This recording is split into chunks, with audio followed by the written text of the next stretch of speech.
du Congo sur les antennes de MD Pro Télévision. Batata maman bandeko batali mbote na bino pe boye malamu na kati ya manaka na biso mukolo lelo e bandeli ya poso elamu na mabota mabino elongo na tata Nzambe wali koba télévision kosunga biso kopambola biso et aussi ko protéger biso na pesi bandeko banso bazwami na mleko Congo tomoni Bunagana Rutshuru Masisi tomoni Goma Bukavu bisika biso bozwami mbote na bino courage aliete bosomi ya Congo eko lata nzoto. Merci la diaspora congolaise pour notre soutien, accompagnement, appel na bino. Nous sommes de cœur avec vous. Je crois ba exigence na bino o ba likosenga par rapport ya le lenga na biso ya kozala ça me va droit au cœur. Merci na batata nyonso ya église catholique, église protestante, musulmane, religieuse et autres. Merci pour le soutien. Nazaki na Kasangulu lobby bayimboka bayaminga babengi procureur. Bana nyoso Kasangulu, nous sommes de cœur avec vous. Merci pour l'accueil, merci pour le soutien. Hein? Na kuti batie les amis de Parlons Congo. Ah ça c'est très important. Je crois que ba image et koleka na émission na biso ya lobby. Merci na Nkumu. Aboya kinatanga Congo na ye. Nous sommes de cœur avec vous. Je crois que na kozonga le bino lisusu na maimali kolekana. Congo central nzele alité. Tata mokoza école Félix Tshisekedi privilégier les routes, infrastructures, mais je vous dis ça ne va pas. En direct de MD Pro Télévision à l'émission Parlons Congo. Merci Nabino Moriko s'abonner massivement à la chaîne YouTube Rabiso Parlons Congo titre officiel. Beaucoup passé Kosala Bongo et Kozala Malamu. Trois invités na plateau Nabiso. Alidor Katuku, analyste politique indépendant, confrère journaliste. Mbote pe boye Malamu. Oui, mbote bandeko Congo ya Congo, mbote na bakinois, mbote na bandeko ba musulman, mbote na ba catholique. Na souhaité bino bonne fête de Ramo. Puis na devancer pour na souhaiter bino nyonso bonne fête de Pâques. Merci beaucoup. Tozali na maître Gauthier, moko ya baibali kolobela merci beaucoup. Na Daniel Sango, tokozonga na maître Sima. Daniel Sango, mbote pe boye Malamu, secrétaire général de dynamique de Joseph Kabila les résistants. Mbote pe boye Malamu. Mbote ndeko mopanzi sango, mbote na bako débatteur na ngai, mbote na bana nyonso ya Congo et tous les 24 communes ya ville ya Kinshasa, mbote na tous les 26 provinces, mbote na ba kambi ya ville ya Kinshasa. Bae baza kozindisa biso butu tongo pokwa bango bazole kaka we. Mbote na bato nyonso to bazola kisabiso ke bango nde bazali ba général, baza ba député, ba ministre o bazo sali la sens unique to pesi bino mbote. Merci beaucoup. Ndatu na mbala moko Joseph Kabila aya na Congo tote. Aza congolais toza Congo. Ayaki na Congo tote. Kabila c'était congolais pour aya na Congo. Memanga malembe. Kabila aza congolais. Nazo répondre na mutuna na yo. Pesa ya no mbala moko. Kabila aya na Congo aza na droit ya kosenga nzele pa ya moto moko te. Normalement. Kabila ayaki na Congo tote. Kabila aya na pesio déjà et ya na lobi ete Kabila po aya na Congo aza na droite ya kosenga nzele pa ya ndeko songolo pakala parce que ezali mboka ya bakoku na ye. Ayaki te. Aussi aux yeux ya no. Merci Daniel, on va parler au Congo. Merci beaucoup. Joseph Kabila ayaki na Congo tote mais kasi azwami na mboka nini. Maître Gauthier moko ya baibali kolobela union sacrée. Mbote pe boye Malamu. Bon témoin d'amour Vélois, Parlons Congo toujours à top. Merci beaucoup. Donc, c'est pas ma casse parce que c'est encore une joie pour moi et passer encore. Sinon, bisous de Zalibaï, Congomani, autres toujours peuple congolais parce que ceux bisous de l'obité, tout le monde a peuple congolais, on a toujours na serre là. C'est une la population pour être mort à les années en haut, bisous de Batouza au Kamba pour tout ça pour sauver le Congo. Vous avez au Kamba Malamu. Tout ça au Kamba Malamu mingi malgré les situation est un peu compliquée. Moi m'attaque, moi menace, moi avec Zali parce que na kati ya ndako oyo vali soki moni moi ça ne va pas et c'est toujours moi kobunda po tembo ndako ezwa kimia donc biso tozali kobunda mpona ndako ya biso tata mokonzi alikolo Félix Tshisekedi ali kobunda azali kobunda makasi ntongo pourquoi voire même aza korecourir ailleurs pour que solution ya mboka ezwama parce que batongaka mboka mosapi moko sikoyo kobunda ti wapi puisque mandat ekende déjà na suka atika ebongo akotika ebonga te akotika ebonga bongo mpe te kasi ebonga po te atika esengeli babongo kosala oyo esengeli po te mboka ezwa voilà atako asali manso mais azali ye na korespecte mibeko ya mboka puisque epesi ye mikolo akoki kokamba Tshisekedi vanda na ngwende na yo kasi yebela nde manda ezali mikolo ekosila toza toujours na yo situation ya inondation na ville province de Kinshasa esengeli to banda wana. Oui. Ça relève de l'incompétence des autorités ou on manque un leadership éclairé. Bon, merci pour le sujet à Moutouya. Beaucoup plus d'inondations dans notre pays.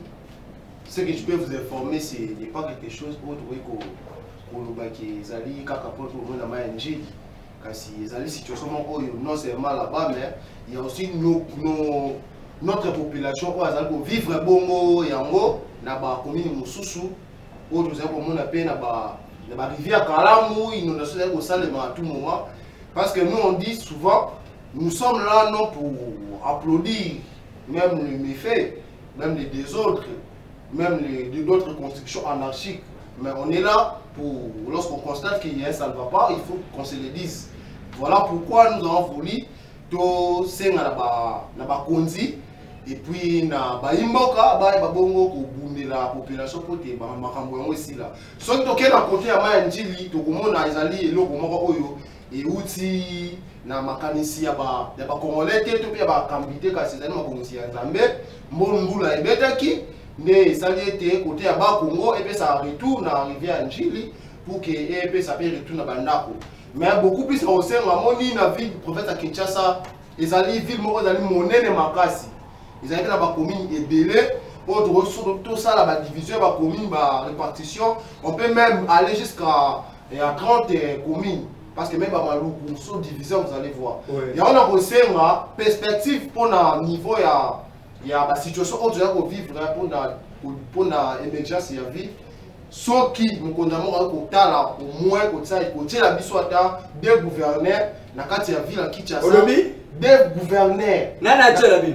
Mokonza mboka tata Félix na achaka ba gouverneur tata mboka ya zalinde bugala lokola ngara ya mboka atiela biso de gouverneur soki biso to sengite yepe akoyoka biso te yepo ayoka kabongo ba ikomomani population na ye yongo tozali ko senga na ye tata mokonza ekolo fongola lito aye babongo kotala mwa mokia koto wana soki ngo tsa parce que acha Daniel Bumba azali voter na achami Daniel Bumba azali voté, bien sûr azali voté. Monsieur Tshisekedi a voté. Mais tant que nous avons côté la biso, cela veut dire que yem ta ko impliquer bongo, voir ko uta na volonté na yemo. Aya ko impliquer yango parce que ce qui peut amoni que moto wana o azali incapacité to incompétence akosala ni.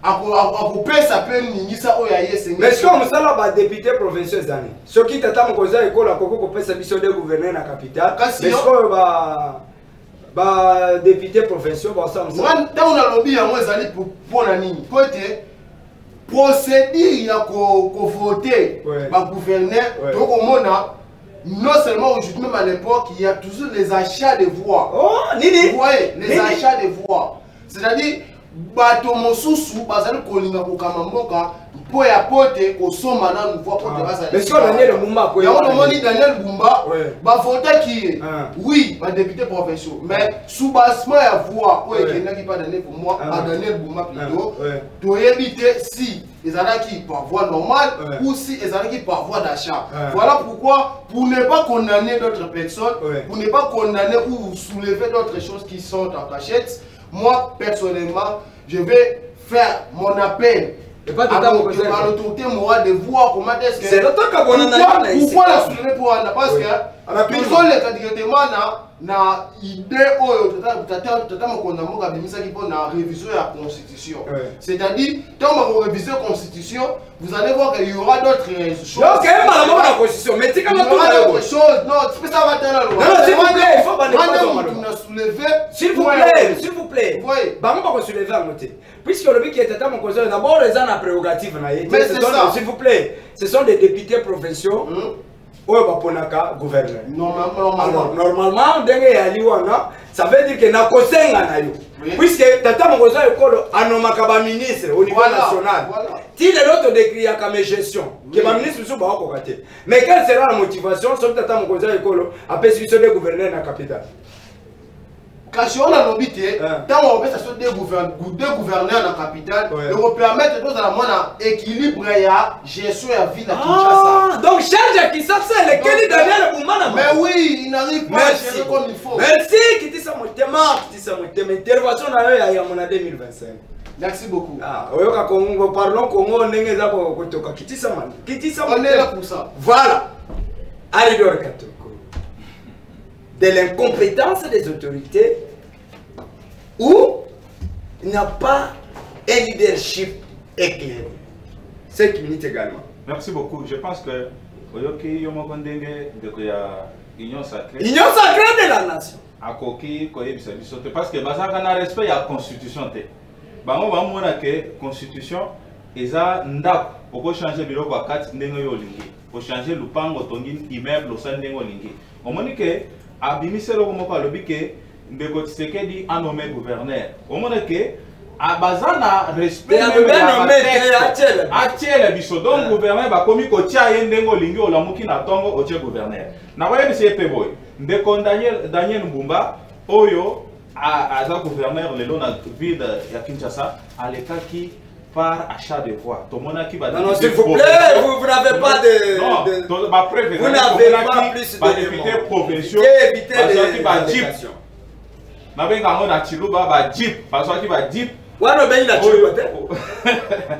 va dire ne nous l'emmenez pas à moi. Ici, alors, nous sommes à par inondation, s'il vous plaît, par inondation est un signe, il y a incompétence à haut niveau, incompétence à outrance. Il y a un régime en place. Pourquoi?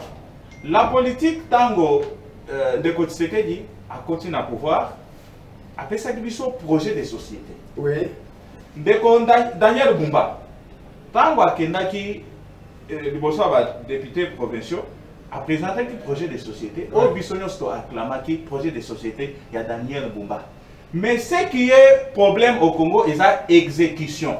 Makambo to ali kokoma eza mususu otozo to ali kosala sur terrain ezali mususu. Gérer c'est prévoir. Nalobi incompétence, il y a régime en place pourquoi? Parce que gérer c'est prévoir.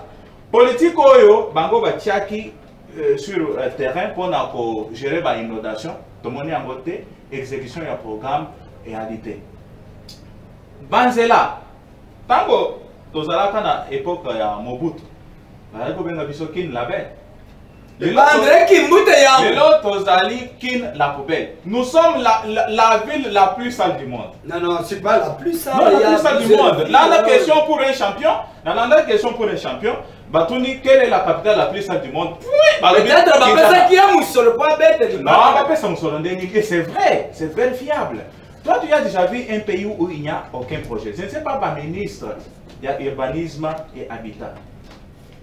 Ministre environnement, programme na bango. Pendant que baza na budget, na budget nyonso to bimisaka chaque année baza na budget na ba projet pour na ba ville na Congo, mais basalaka eloko moko te.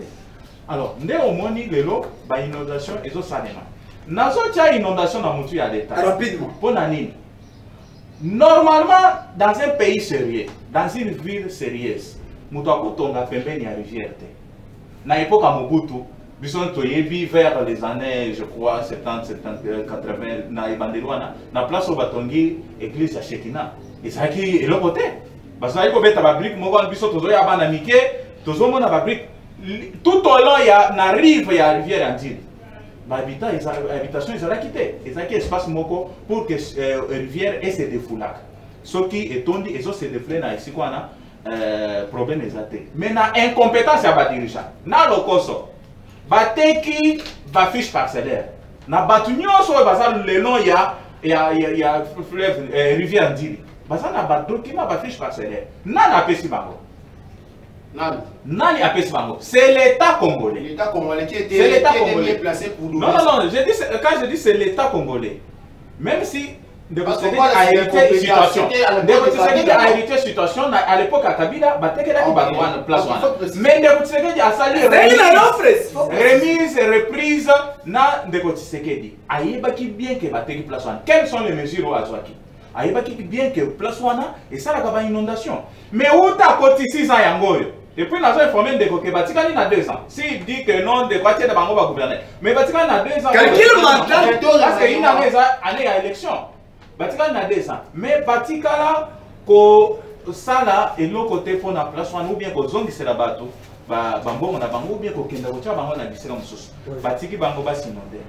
Alors, bateau va s'inonder, étage, les awan et ton gamin, sur place dans le quartier Valais, côté à Petro Congo, tout le monde dit que Banda, il y a Minene et ton gamiwana. Alors, qui a vendu? C'est l'État. Ma fiche parcellaire.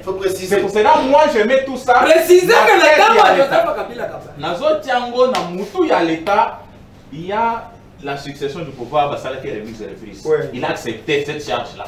Il fallait Outa de votre secrétaire à côté, tout le monde a Kebalongoli. Il a vécu ça, il a pas accepté ça. Mais les lots Sikoyo, Bakoufi, Batubakei, Moutouatikinda, Kunaï à étage, à qui vendre dans le stade des martyrs. Moutouatikinda, Kunaï à étage, à qui vendre dans l'école Institut Lumumba. Azola n'a pas condition inhumaine. Oyo, basi balale, si comme on a dit, bali tata bana azawana. Tina niveau que ministre ya affaires sociales. En tout cas, c'est très grave. Bakeiwana, je me demande encore dans notre pays, Bamous moko anike tomoni batu kowele la Bamous ordre même na ko kabola bilo ba sinistré. Et réalité, tout le monde peut eloko amalungo les salamités, mais je vous informe que les lots battent comme ils sont à la bande parce que vraiment que situation côté kuna est catastrophique. Quelles sont les mesures? Oui, bah tu vas déjà dans la bande na Petro Congo nani. Quelles sont les mesures oyo basées pour que parce que bah inondation cause à la catastrophe cause à la on appelle ça des catastrophes naturelles. Il faut qu'il y ait toujours une politique. Comme il n'y a pas une politique, il y a gestion de la catastrophe naturelle. C'est pour cela qu'on a d'autres tiango nyonso na mutu ya l'État. Merci. Ndeko Samou, Daniel, la ville inondée, urbanisation pose problème, environnement également. Le problème, j'étais quelque part Daniel Boumbaté, puisque c'est la situation Daniel Boumba est beaucoup. C'est de l'incompétence ou l'ingérence. Merci beaucoup, Ndeko journaliste pour Namotuna Nayo. Je pense que Tozali, que les Canabais Tandoïke, Naba. Qualité bazali ko présenter monsieur Sengeli to la qui s'appelle Maïle na lolenge Sengeli. Pas des attaques personnelles ici Daniel ça analyse pour na ko pesa bato to benga ka petit peuple bazolanda biso na ndako bwanya bayeba nini oyo ezali ko le kapé solution nini oyo Sengeli ko tiama na esika pour na ko trouver solution. Na yoki na plateau na yo awa babale perdi et betami était la chef de l'État, yende Moutouazali, auteur ya ba inondation parce que yé a teka. Na retourne question. Nani azali na preuve na mokanda moko ezali kola ki ça été Kabila Moutouateka ki espace wana et pas ya bateau bazali. Soki ozali non, balobi awa bien na etando na yo, je pense confrère na yo za mopanzi. Balobi ke makambo ezo salema soki inondation ezali cause na yango c'est Kabila qui veut dire Kabila nde mutu azali auteur ya ba inondation et puis ya anarchique. C'était dans quelle époque? S'il vous plaît.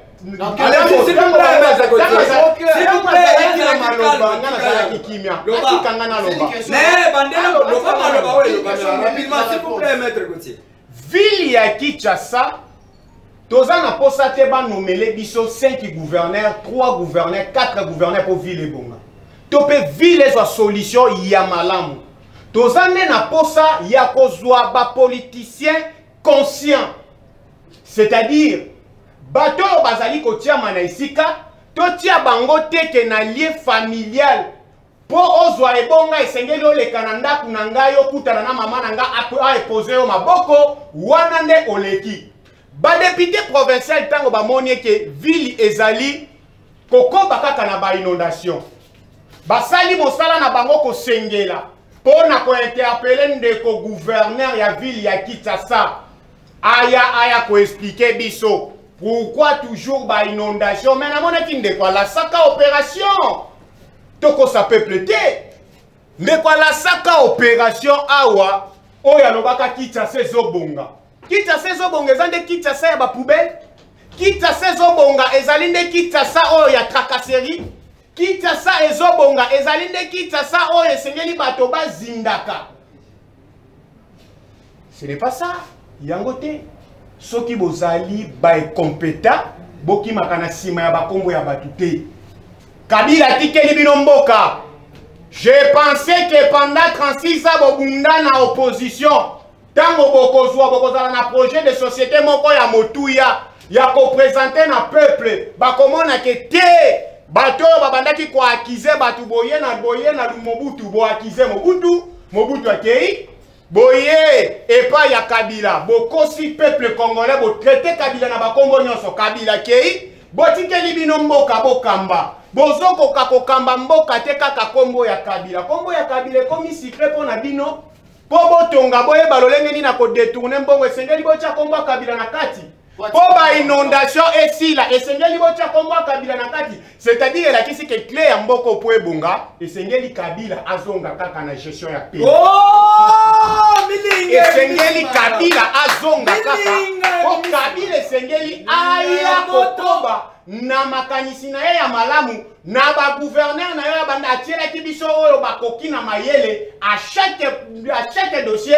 sur place bakiti pona koluka retrouver solution pe solution banda likozwama batela kimia pona kokende koshite na mutuna na yo batela kimia Daniel kokende mbangu te bato bakokanga mana banda Kabila kozonga to akozonga te wana mutuna to na constitution. Est-ce que vous pensez que puisque au sali allusion na André Kimbuta oui. Wakamana Kabila. Oui, oui. Au sein allusion à Jatini Ngobila. Oui. Ouais, aussi Samanda na Joseph Kabila. Bien sûr. Sauf qui batumi balawa na bakamba kisasa madame. Est-ce que difficulté Daniel Bumba kutana na kutana? Non. Kimbuta Kambi villa Kinshasa lolenge sengeli. Kimbuta azali muto oyo ya ko féliciter pour na ville province ya Kinshasa muto oyo asali lolenge oyo elongobani. Wana na tango bino boye kozwa makambo na bino ya ba union sacrée na bino. J'étais par là. Tango boye kosala ba alliance na bino, c'est voilà place oyo ville ye kokende kokoma na poto. Ouais. Insécurité kolobate. Tracasserie na lakisaki yo na yambo to leka na etando. Na koki kolakisa même ba imboka. Ouais. Buto awe zangaite. Ba pikola buto ya Daniel. Pona nini ba agent na bino batu na bino tala bo travailler. Kabila pesa bino déjà ebonga asala passation de pouvoir na lolenge sengeli. Merci. Alobi na travailler pe mingi. Merci. Nati ke la peine de konangai aya asala total appel lolenge ba kosala. Mais ya pas si e pas na bino secret tina bino. Bozo détourner ba millions kombo ya Kabila. Merci. Bozo violer kombo ya Kabila. Voilà. Merci Daniel. Dosé. Kabila yaki na Congo tote. Kabila po ya na Congo azana droit ya kotuna ni Chilombo. Ni Jidit. Ako tuna ngaite. Ni Samalokonde. Ako tuna ngaite. Ni Kamere. Donc c'est-à-dire Kabila po ya na mboka na mabele ya bakoko na azana droit. Akitina goma tote. Azana droit partout Kabila ko kitesa kaka Congo. Merci. Mais na kanisa kako kitele na Bunagana. Attaque na Bunagana, attaque na Bukavu, attaque na Kisangani, attaque na Katanga, c'est toujours Congo. Mais facilité pourquoi facilité pourquoi ils ont ça la bino passe pour Kabila annoncer retour na mboka na. Merci beaucoup. Pourquoi c'est merci Daniel. Batela kimia ba papier duplicateur de compensa na. Zala la kimia. Weza parlons Congo, moi na Congo. Malgré l'état, mbote pe boye. Mbote ndeko. Vous akimi Tekima ezali malheureusement Congo na ba caprice nango. Moi to tant que mususu na ndenge pe bese mais kimeza na okaka côté na ngape kimeza mais côté mususu banguna des fois na habité point de vue na nga kimeza na nguna ndenge bien point de vue bato mususu na habité siko bato mususu ande bana bon bino anende kwa solo bila awati bino le régime actuel oui siko le régime ya bino na esala kini oh ya bino oh musoki na bandi kotanga bapoya bona ozila kubande mususu baza awa boye temps ebele. Voilà, merci puisque tu as dit déjà inondation où il s'amaki samedi qui mukolo ilandi na bantité misusu c'est de l'incompétence des autorités de la ville ou ne pas avoir une vision éclairée pour relever le défi dans la capitale. Ok, merci beaucoup de vos journalistes pour la question. C'est là mon point de vue. Je vais d'abord toucher les points positifs. Vous là, aux éléments là, je dis c'est le cas que je pense. Oui. Bon, c'était une conséquence qui a instruit le monde entier, pas seulement au Congo. Okay. Nous ne pouvons pas maintenant voir le côté négatif des autorités en place chez nous, en République démocratique du Congo. Oui. Mais nous devons voir les points sociaux qui globalisent le monde entier. Oui. Vous comprenez? Oui. On a Kawana. Des fois, ça peut pas être une incompétence de l'autorité en place, mais quand on peut causer là, à un moment donné, manque de collaboration de l'autorité en place. Entre qui est?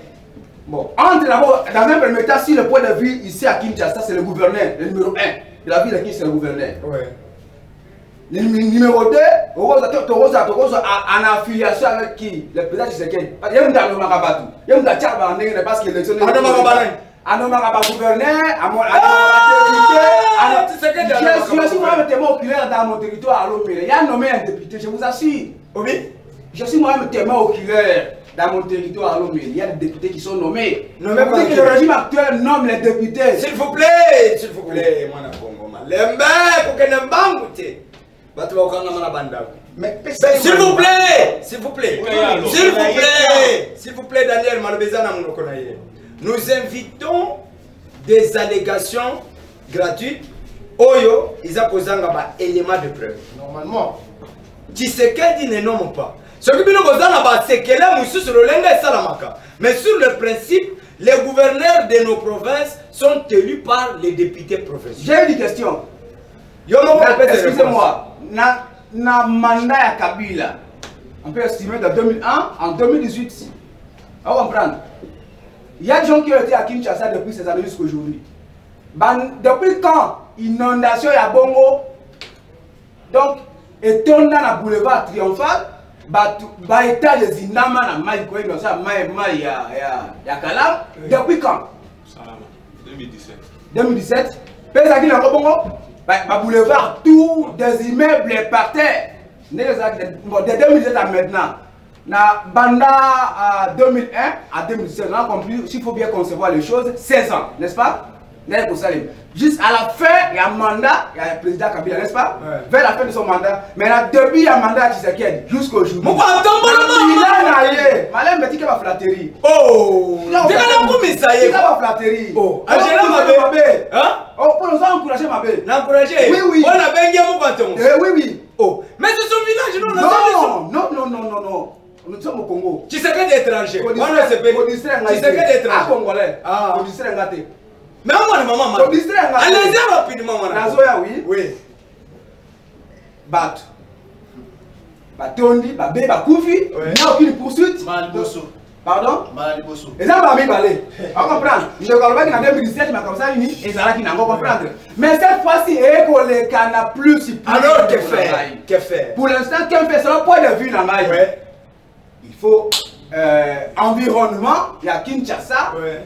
Et ça a bien assaini. Ouais. Bon, ça va terrasse. Et tu en as des fois, il y a fleuve Congo. Ouais. Des fois, beaucoup de gouverneurs Jatini Ngobé qui. Daniel Boumba. Daniel Boumba est compétent de tous les gouverneurs. S'il vous plaît, il travaille ce qu'il fait. Allez-y, vous êtes à l'aise. S'il vous plaît, pas des attaques personnelles. Parlons de la gestion. Bon, pour la nègre pour la commande ici là, hein, il faut une autorité en place. Ouais. Batiaka.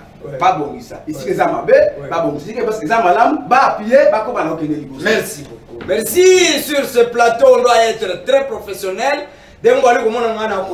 Pas des attaques personnelles. Ça c'est parlons Congo. Ici on parle du Congo. Après Daniel Bumba, mon Congo demeurera toujours.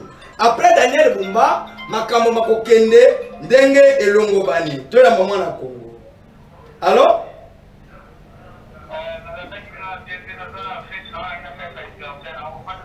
Voilà, ici c'est une émission que vous devez intervenir directement. Ce que vous allez na posa ya pas le bel anniversaire na yo. Contactez-nous na numéro ya télévision, nous allons vous donner des dispositions. Je devrais dire tout simplement que ici c'est Parlons Congo. Ici on doit analyser Congo. Après Daniel Bumba, Congo na ngai, Congo na yo, Congo na biso ekotikala. Kabila a géré, il a laissé le Congo. Plusieurs personnes ont géré, ils ont laissé le Congo. Ici, analysons Congo. Excusez. Quels sont les points positifs au Kabila, à l'Emba Kosala, au régime actuel Bassali? Merci beaucoup, s'il vous plaît. Vous n'avez pas la parole, Daniel. Mais Bango, s'il vous plaît, journaliste, s'il vous plaît. La question est vraiment claire. Je réponds à la question. Désolé. Oui, il faut vous assumer. Voilà, il faut vous assumer. Nous devons pouvoir allier Moko. Il faut qu'on respecte mon Ninga. S'il vous plaît. Pas des attaques personnelles. Pas des attaques. Pas des approbations. Il y a Makambo qui ont présenté par élément de preuve. Analysons État. Consultation, je crois qu'on peut rebondir. Aussi, Babal. Il campi quand ils parlent Congo. Vous voyez bien mon malade. Consultation, qui initié par Tata Mokonzo l'école Félix Tshisekedi sous la belle conseiller spécial en matière de sécurité. C'était une bonne personne à la place qu'il fallait. Ça c'est la sous-question. Mais la principale question, puisque ces consultations-là tournaient tout autour d'un gouvernement d'union nationale qui devrait tout, en principe, que Bandeko ya opposition, force vive, Bakota. Bandeko ya opposition, Boyi. Balobi bino ba ya pouvoir, boy se conformer na démarche ya Senko na ECC. Bino pa bolobi te bongo te, bokena na consultation. Alors na makamu nyonso banda consultation e bande tindenga ba clôturer ngo. Intérêt ya peuple na kati ya lesakiwa. Merci beaucoup mwana mboka. Bon, na sujet oyo moi je pense déjà que tozali biso tu bayi kongomani. Tuna mutu azali wana poete ay babon ko apporter c'est essentiel pour l'émergence, développement et puis pour la sécurité à Moka. Déjà là, consultation et bandaki et c'est poursuivre puis et c'est toujours aussi là. Mais moi, ce que moi je vous dirais c'est que dans Moka Nabiso, on n'a plus le temps à ce moment pour se lamenter parce que X a boy, parce que Y a boy pour être apporter appui na kati ya idée oyo alors mana Congo yango wana ngai na koloba eke alors mana Congo bengel biswat komuna allez-y mon frère yango ngai na koloba eke apport ya motonio ezali intéressant mais oya moni tant que ça est opposant amoni que ça est na makanisi ya malonga te amoni que ça est na utilité te pour être apporté dans la consultation mais avant dit oyo amoni que esenge aya apport na ye pour ezali bon bénéfique esenge asani amema ngona na kimia nyoso et puis na sincérité puis na humilité mais s'il vous plaît vous avez pas la parole allez-y parce que bisono ozali boye tozali ko bunda toujours pour na makambo tali guerre ya Est, guerre ya RDC. Ouais. Pourquoi parce que la guerre OET et bandito et na régime ya monsieur Tshisekedi ou président Félix Tshisekedi. Mais ils allaient guerre et banda utokala. Merci. Puisque et ça dit vraiment makambo ya ndenge na kati ya mboka et bon même ba vie sociale, ba développement mboka, voire même il y avait des contrats qui s'étaient effectués même entre eux-mêmes ba trois ans na régime ya kala. Ils allaient pour leurs intérêts. Babunda basala pour que s'enrichir. Voilà pourquoi le fait que tu sais que tu as envoyé Abino, il faut que tout est dans la dénoncer sur la table et puis peuple congolais à Mona comment est-ce que notre pays sont en train d'évoluer. Merci beaucoup. Vous voyez? Merci. Bayi opposition n'a quelques forces vives, bah le but que l'union sacrée et c'est reconsulter. Vous se reconsulter bino na bino bato ya union sacrée et kozala élargissement ya union sacrée te bon. Na point de vue na bango bakotika toucher na mituna po ete biyano kozala lisusu te. Pourquoi? Parce que bayi opposant bazali bongo kobebisa moral to kobebisa bongo makanisi cerveau ya peuple congolais. Merci. Voilà pourquoi biso toza kokunda pona mboka. Sinon on va constater qu'il y a un ministre, il y a un monsieur on va kotambola na ndenge sengete pona développement mboka biso tokobunda pour être écarter nos anti-valeurs. Donc le président est en train de prôner les valeurs du Tshisekedi, les valeurs pour le peuple congolais. Merci. Merci. Merci, Mwana Congo. Merci. Mwana Congo Alidor, vous allez aussi respecter les minutes, quoi que vous ça le rebondissement, mais vous répondre dans mon tour en consultation et bandi, bayi opposition baboni. Depuis que Sengeli régime en place et se conformer à la démarche de Senko na ECC. Puisque la démarche qui a se battre tout autour d'une table pour la console. Mais on a constaté que Senko na ECC, bakotiti na Rwanda, pour que na habitation bakendaki toujours na cadre ya musala na bango tete.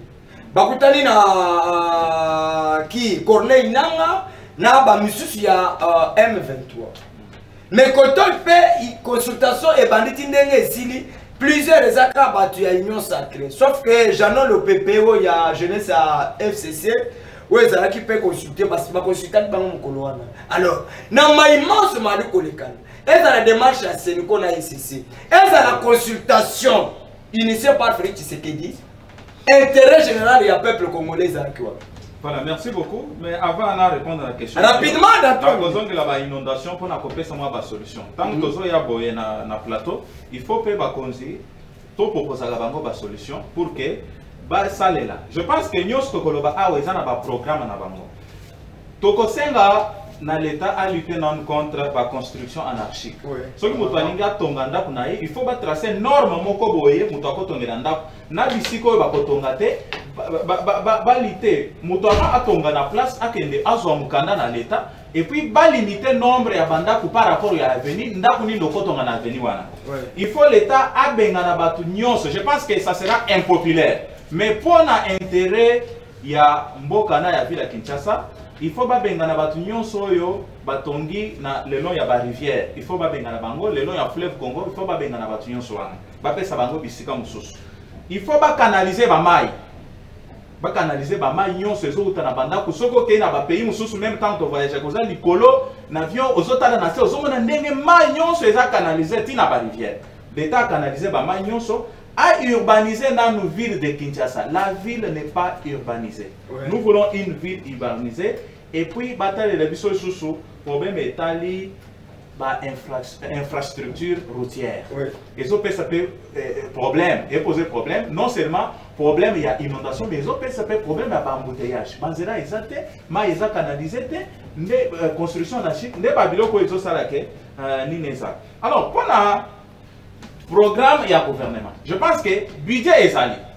Oyo et Bimakata, le Premier ministre, dans la session budgétaire, du député nationaux, a présenté. Vous risquez de ne pas répondre à ma question. Je vais répondre à présenter le budget. Mais exécution, il y a budget des arrêtés parce que Babylon, nous sommes banzela, ils ont la carte, imprévu, ils ont la carte à budget. Mbongwana et Kendakawapi, je pense qu'il faut pas répondre à ça. Dialogue. Moi, je pense qu'il faut tout le baka vérité. Et c'est na. Qui dialogue de vérité. Dialogue de vérité, ça signifie quoi? Tout le monde a qui allure, oyo na ngali koyela, na bato baza simanaye. On a dit que allure oyo et que demabe, toko sutukalelo na tongo lobby, capitale de Sanini et Koyi. Alors qu'est-ce qu'il faut faire? Bisoba na mboka, tovanda to solola. Ndeko Tshisekedi pe abengaki na cohésion nationale, na mutu nyonso amema et bonga na ye, amema makanisi na ye pour que to sanini, to faire face na problème. To faire face na problème. Maintenant qu'est-ce que nous avons constaté? Ndeko Tshisekedi aye ko dévier zera wana. Il y a dialogue avec la consultation. Pendant que to sengaki dialogue de vérité. Dialogue de vérité c'est quoi? Tofandi na Kabila o bazo pointer du doigt kende ko Kabila ça sima ya M23 tovandi na ba force vive nyonsi ya République tovandi to solola en tant que bana mboka to lo ba vérité pourquoi ndeko Tshisekedi mboka ya bloqué oko sala eloko te chite ozo sala eloko te ba inonse yango kuluna guerre à l'est osko si sa te crise économique otonga te bana na classe ba enseignant non payé nyonso ba militaire kuna ba ko bwaka manduki ndeko Tshisekedi ya kato solola to la vérité qui la genèse de cette guerre est à wapi tant on trouver solution guerre ko sina ndeko Tshisekedi ya kini akei na consultation est saline parce que consulter kana bango moi je me pose une question s'il vous plaît chite rapidement o consulter mutu lokola Mboso to lobi to tanga Mboso va consulter na Mobutu ayembele ya Mobutu Kabila ayekoya asali na ye Tshisekedi ayekoya qu'est-ce que aujourd'hui Mboso peut encore donner à la République ndeko Kamere ndeko Bemba na bato bazalaki même basali guerre contre la République les lobango baza ba donneur de leçons. Merci beaucoup. Je pense que ba anti-valeur s'il vous plaît dialogue ezalaki pour la commettre de côté dialogue ezalaki pour la commettre de côté ba anti-valeur mboka soki ezotambola te mboka soki ezotambola te eza po ba anti-valeur. Les ennemis d'hier sont ministres aujourd'hui. Merci. Les gens qui ont tué. S'il vous plaît, ceux qui ont solo dans le dialogue, ça les rébellions contre. Merci, s'il vous plaît. S'il vous plaît. Oui, je n'ai pas les minutes pour dire la vérité. Peuple peut pas comme non, non, vous n'avez pas.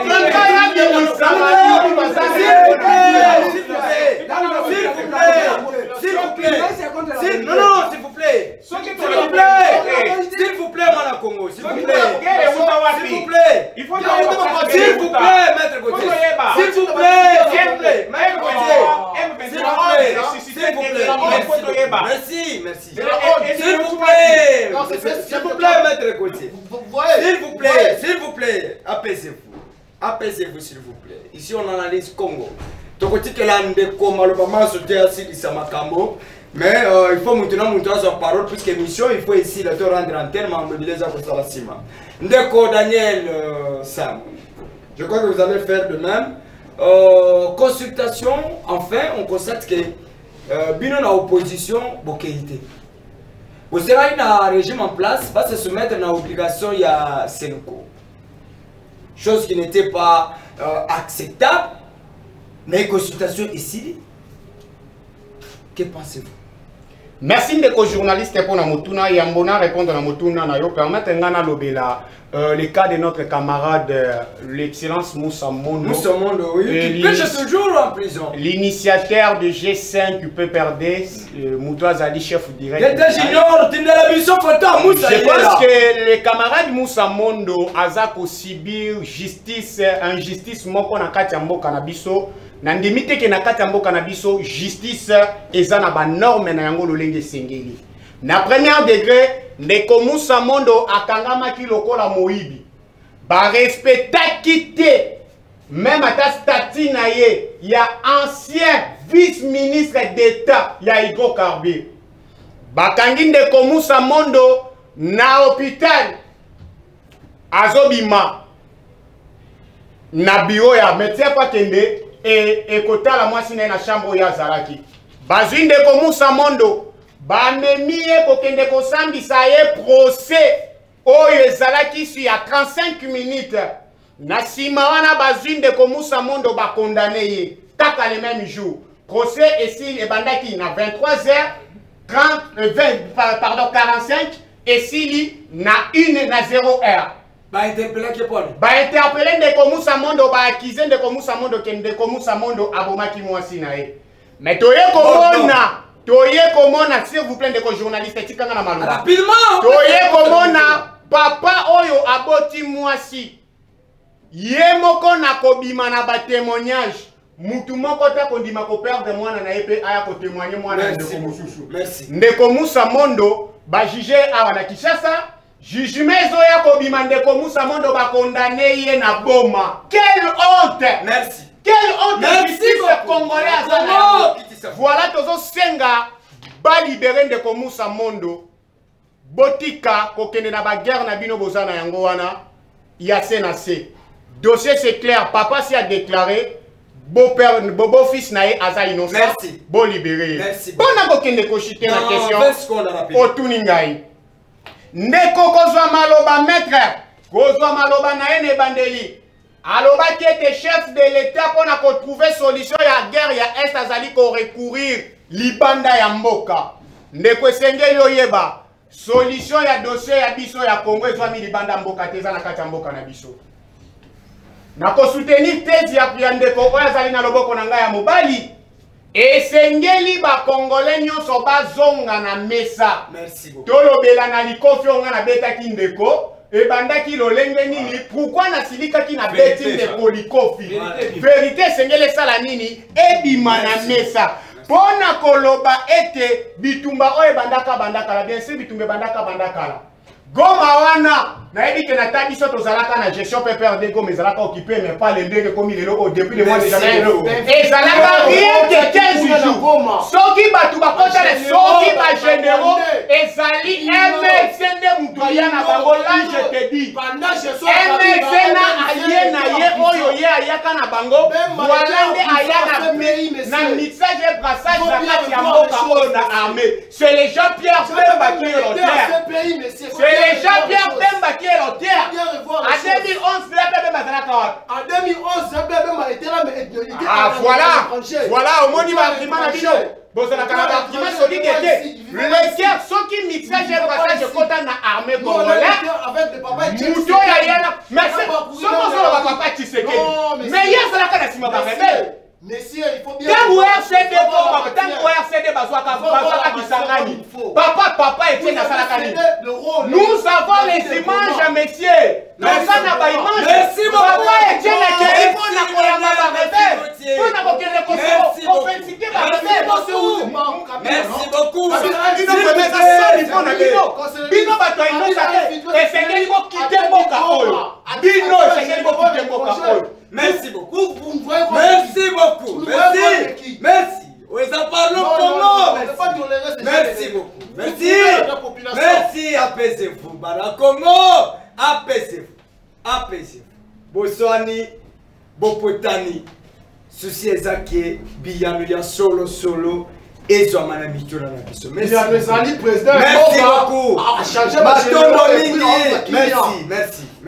beaucoup. Merci beaucoup. Et comme il est là, malade.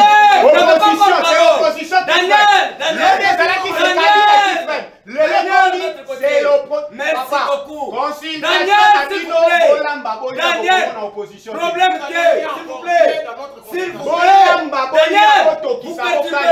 vous plaît. Apaisez-vous. Bozana. Daniel. Bozana nanaki sénateur. Vous serez sanctionné. Bozana Daniel, s'il vous plaît. C'est moi la police du débat. Je vais vous sanctionner, s'il vous plaît. Je vais vous sanctionner. Ici, c'est la discipline. Il faut beaucoup de sanité. Nous parlons Congo, comme le Congo, ils allaient pas l'engoubater. Il faut que nous toka le bamingi. Mais Congo bamingi a solution. Ce qui balambi, boyete, bakokabelata, baorphelin, bakolia. Voilà, bakolia ngobangomoko. Merci beaucoup, toka mwana Congo, notable à Lomé. Consultation et bandi. Tinosuka, kaka union sacrée, dans union sacrée. Jeunesse ya FCC ba participer. Nakati wana. Et Bandelitino Souka, intérêt à peuple et à l'Ouabi. En tout cas, merci beaucoup, journaliste. Tiens, il faut dire merci Kabila. S'il vous plaît, c'est moi qui demande, s'il vous plaît. S'il vous plaît, c'est moi qui demande les photos. C'est pas vous. Allez-y rapidement, encore les Kassimana. Ok, problème, il y a dialogue. Je pense que ce n'est pas moi, ce n'est pas François, ce n'est pas 14. Rapidement, émission. Mais c'est Kabila qui l'a dit. Les problèmes qui prévaut en République démocratique du Congo, le problème c'est Tshisekedi. La solution c'est Tshisekedi. Wana na Lubabon. Wana Joseph Kabila Yemoko. Ouais. Dans une chaîne X. Ouais. Les problèmes, c'est Tshisekedi. Ouais. La situation, c'est Tshisekedi. Ah. Ce sont des analyses. Nous sommes les gens qui avons fait la lettre. Tout ça, analyse n'est pas Seigneur. Problème, yo, solution, yo. Donc, Tshisekedi a un problème. Il y a une solution pour le peuple congolais va vivre dans l'unité, dans l'intégrité territoriale. Merci. Première suggestion. La deuxième, diplomatie. Oh, Félix Tshisekedi a le chaque jour. Diplomatie. Agissante. Excusez-moi, je viens. Très agissant. Ce que mon ngai, ngandeko, yana leki, ngaya yeleki. Mais yo na ba camarade. Na pas manquer au respect. Mais on se prend ah mon frère, pas ni leki lo manquer au respect. Ah mon frère, tika na kopekisa e. La terre on est na manquer au respect. C'est comme si excusez-moi je viens. Répondez rapidement l'émission ici là. À la diplomatie, j'ai gagné la diplomatie, là ça va démarche. Mais ba peki ça, cesser les faits. Ba peki cesser les faits na tongo na pourquoi bitume bandi. Bandeko na est-ce qu'il continue à mourir jusqu'aujourd'hui? Je suis en train d'analyser en tant qu'analyste politique. Ouais. Ba peki ça bitume. C'est la pourquoi? Cesser les faits. Politique pro. Politique. Ah, analyse politique pro. Un analyste politique indépendant. Indépendant. Pro opposition au pouvoir. Résistant politique. Encore moins dans résistance, c'est ça la constitution. Allez-y rapidement. Ok, Nasoya. Il y a un groupe de gens qui sont des résistants politiques. Ils ne sont ni dans l'opposition, ni dans la majorité. Vous comprenez? Oui, allez-y. On a diplomatie, à gagner. Mais ceux qui les losent au monde, c'est ce qu'il a fait aujourd'hui. On a diplomatie à dire. C'est ce qu'il a fait aujourd'hui à l'est du pays. Les matins, qu'est-ce qu'il peut réfléchir lui-même en personne? Réfléchir maintenant je chute pour dire que non, Kabila a raison de dire la situation c'est Tshisekedi. Le problème c'est Tshisekedi. Merci beaucoup. Merci. Émission ici. C'était pas facile. Discours à chacun. Votre dernier mot, on n'aura pas entamé mathématicalement par rapport au temps. On débute avec. Non, il est seul. Il doit conclure. S'il vous plaît. S'il vous plaît, il faut conclure. S'il vous plaît, moi la Congo. Yondo Zaki na Maluba. Conclure dans Discord. Pour la situation sécuritaire, la RDC, Tshisekedi a eu qu'un peuple congolais mort. Ata la passe ya bana Congo. Ça ne veut pas dire que les lois la mugi na tonga kati bia ke poto na tonga zongi na poko akei. Les peuples comme na kima, ils souffrent. Regardez nos gens qui souffrent là. Même maintenant ba inondation. Qui dit ceux qui meurent à l'est du pays? Mais c'est les journalistes. Tu sais quel a mon intérêt n'a été. Sentir n'a pas mon disons que le régime n'a pas mon intérêt particulier na bamoté. Voilà. Ba peuple congolais ba kolia ngeni, ba melana ngeni. Nous sommes dans un pays démocrate, monsieur le journaliste. Merci beaucoup. Merci. Qui ça moi Maître Gauthier, puisque vous insistez que Oloba, mon défait na yo, passage na yo na émission, mais Maloba ya Maître Gauthier, DT Junior, balancé puisque c'est un jeune entrepreneur, a créé centre de formation na ye, ça on doit encourager directement. Dans ma ligue, on peut se mon défait et DT, au d'une télévision communiquer na ye na temps ya formation. Allez-y rapidement. Merci beaucoup mon Mboka. Moi je profite directement d'informer à tout le monde, à tous les jeunes, à toutes les femmes, vu que nous avons quand même des bonnes initiatives, nous voulons quand même mettre et créer un centre de formation en place pour que tout le monde a la bénéficiaire, il y a formation gratuite, formation pour lancer un gros point této, mais pour sa connaissance, il y a Congolais et Congolaises, et puis formation, ça bon juste inscription et ça nous à 5 000 francs à Pamba. Et puis le reste des frais, ils ont au filet.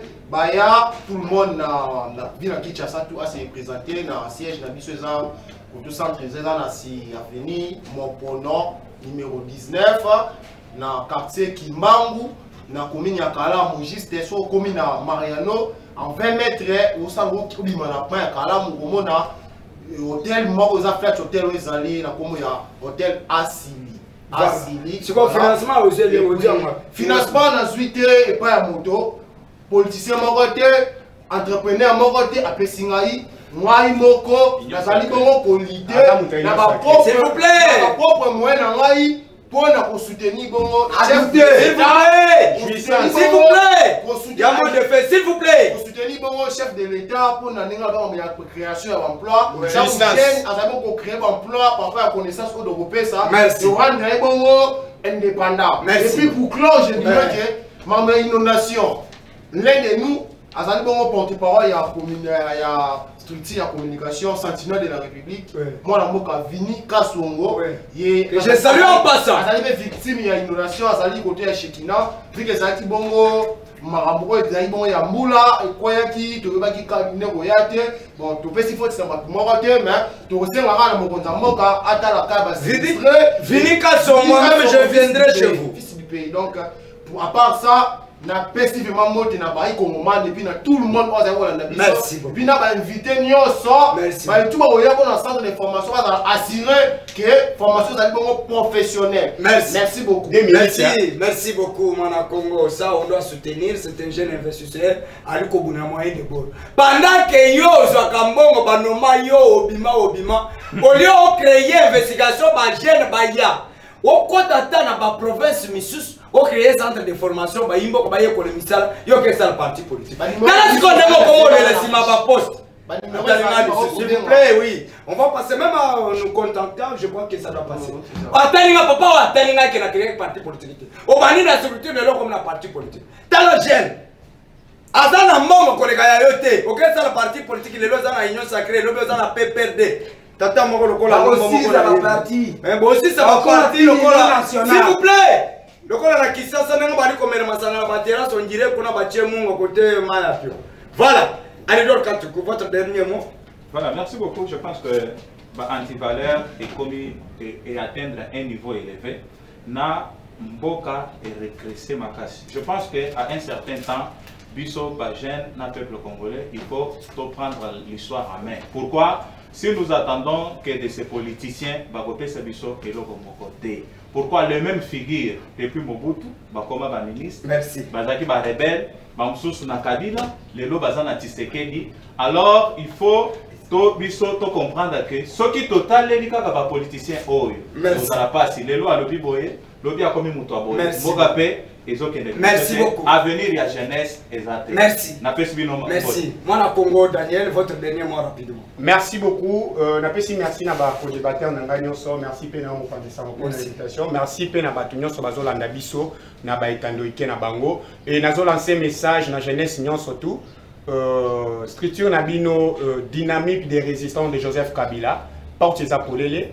Partout aux alliés, dans l'étendue sur la République démocratique du Congo, même aussi des diasporas. Merci. Et tous alliés, wana numéro na biso boki kosenge pa ya mopanzi sanga kopé Sabino. Merci. Porte ces alliés pour les boyapo to sala musala ensemble et longo na les visionnaires il y a République démocratique du Congo qui est le sénateur à vie Joseph Kabila Kabange. Merci beaucoup. Voilà, vous avez un petit mot. Je voulais ajouter quelque chose et puis la partie politique au Manazali, pour les valeurs du sécuriste, IVD en cycle.